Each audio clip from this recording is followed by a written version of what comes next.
కీర్తనల గ్రంథము 51వ అధ్యాయం. దేవా, నీ కృప చొప్పున నన్ను కరుణింపుము. నీ వాత్సల్య బాహుళ్యము చొప్పున నా అతిక్రమములను తుడిచివేయుము. నా దోషము పోవునట్లు నన్ను బాగుగా కడుగుము. నా పాపము పోవునట్లు నన్ను పవిత్రపరచుము. నా అతిక్రమములు నాకు తెలిసేయున్నవి. నా పాపమెల్లప్పుడు నా ఎదుటనున్నది. నీకు కేవలము నీకే విరోధముగా నేను పాపము చేసియున్నాను. నీ దృష్టి ఎదుట నేను చెడుతనము చేసియున్నాను. కావున ఆజ్ఞ ఇచ్చినప్పుడు నీవు నీతిమంతుడవుగా అగపడుదువు. తీర్పు తీర్చినప్పుడు నిర్మలుడవుగా అగపడుదువు. నేను పాపములో పుట్టినవాడను, పాపములోనే నా తల్లి నన్ను గర్భమున ధరించెను.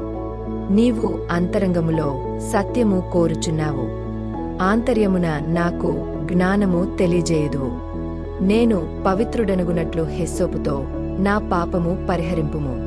హీమము కంటెను నేను తెల్లగా నుండునట్లు నీవు నన్ను కడుగుము.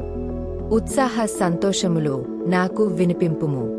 అప్పుడు నీవు విరిచిన ఎముకలు హర్షించును. నా పాపములకు విముఖుడవు కమ్ము. నా దోషములన్నిటినీ తుడిచివేయుము. దేవా, నాయందు శుద్ధ హృదయము కలుగజేయుము. నా అంతరంగములో స్థిరమైన మనస్సును నూతనముగా పుట్టించుము. నీ సన్నిధిలో నుండి నన్ను త్రోసివేకుము.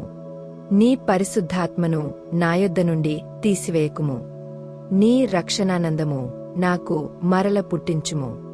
సమ్మతిగల మనస్సు కలుగజేసి నన్ను దృఢపరచుము. అప్పుడు అతిక్రమము చేయువారికి నీ త్రోవలను బోధించెదను.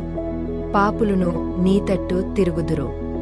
దేవా, నా రక్షణకర్తయగు దేవా, రక్తాపరాధము నుండి నన్ను విడిపింపుము. అప్పుడు నా నాలుక నీ నీతిని గూర్చి ఉత్సాహగానము చేయును. ప్రభువా, నా నోరు నీ స్తుతిని ప్రచురపరచునట్లు నా పెదవులను తెరువుము. నీవు బలిని కోరువాడవు కావు. కోరినేడల నేను అర్పించుదును. దహనబలి నీకిష్టమైనది కాదు. విరిగిన మనస్సే దేవునికిష్టమైన బలులు. దేవా, విరిగ నలిగిన హృదయమును నీవు అలక్ష్యము చేయవు. నీ కటాక్షము చొప్పున సియోనుకు మేలుచేయము. యెరూషలేము యొక్క గోడలను కట్టించుము. అప్పుడు నీతియుక్తములైన బలులును దహనబలులును సర్వాంగ హోమములును నీకు అంగీకృతములగును. అప్పుడు జనులు నీ బలిపీఠము మీద కోడెల నర్పించెదరు.